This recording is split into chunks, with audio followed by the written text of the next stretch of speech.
The choice between selfishness and selflessness affects just about every part of our femininity, from what we wear to how we interact with others.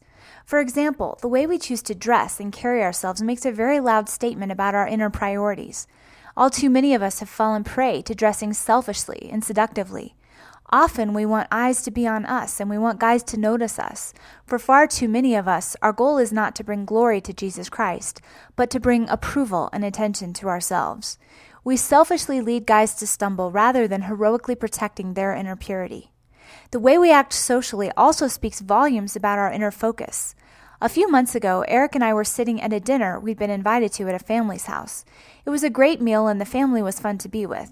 But throughout the dinner, the two college-age sisters held their cell phones under the table and texted back and forth with their friends. They weren't intentionally trying to be rude or dishonoring, but without meaning to, they were giving off signals that said, "This dinner conversation really isn't that interesting. I'd rather be with my friends right now." It's probably the last thing they meant to imply. They were just unskilled in being sensitive and gracious to those around them. So many of us don't realize that we are often quite selfish when it comes to the way we act socially in 100 little areas just like this one. We are typically so caught up in our own world that we don't take time to think about what would be the most honoring to those around us. In our self-focused culture, it's easy to see absolute selflessness as extreme and unnecessary. A lot of us take the attitude, "I'll just do the bare minimum so I can stay on God's good side," especially when it comes to dressing modestly, living in purity, and caring for the needs of others. But in light of what Christ did for us on the cross, how can any sacrifice for him be too extreme? Cultivating selflessness in these areas of our lives is just one small way of reflecting the beauty of our King and expressing our gratitude to what he has done for us.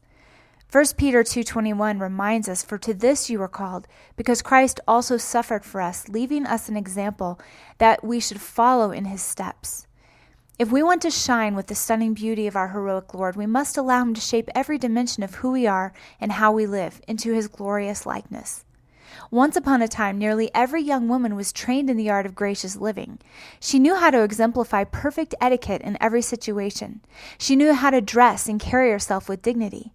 She knew how to speak eloquently in conversation. She knew how to excel in hospitality, gift-giving, and community service. She knew how to sit up straight and listen intently when someone spoke to her. She knew how to smile and say hello to strangers. She knew how to stay focused on a task without becoming distracted by 1,000 other things. Before we were married, Eric found a very old book on young women's etiquette. I had always thought of the old-fashioned etiquette rules that were pushed upon the women of the past as being restrictive, uptight, and snooty. But this book made etiquette actually sound beautiful and refreshing. It was all about how a young woman could let her light shine in this world, how she could use her feminine gifts to bless and serve those around her. The etiquette guidelines were certainly far more extensive than anything expected in our modern times, and yet I found myself almost wishing that I could return to a more old-fashioned way of living, a time when people actually treated each other with dignity and respect, a time when young women were refined and gracious in all aspects of their lives. Today, we are so far removed from gracious living that the word etiquette is basically non-existent in our vocabulary and in our lifestyles. Somewhere along the way, as the culture became more cavalier towards sin and selfishness, the idea of being dignified, refined, ladylike, gracious, and socially selfless faded into the background.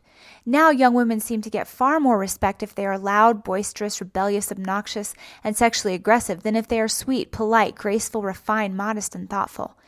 Very few of us understand how to behave socially in a way that truly brings glory to Jesus Christ and showcases the beauty of our King.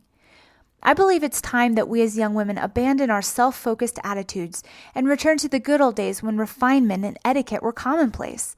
Rather than climbing the popularity, following our own whims, or playing manipulative social games, let's focus on being gracious, sensitive, and Christ-like to those around us. Let's bring true etiquette, true gracious living back to life.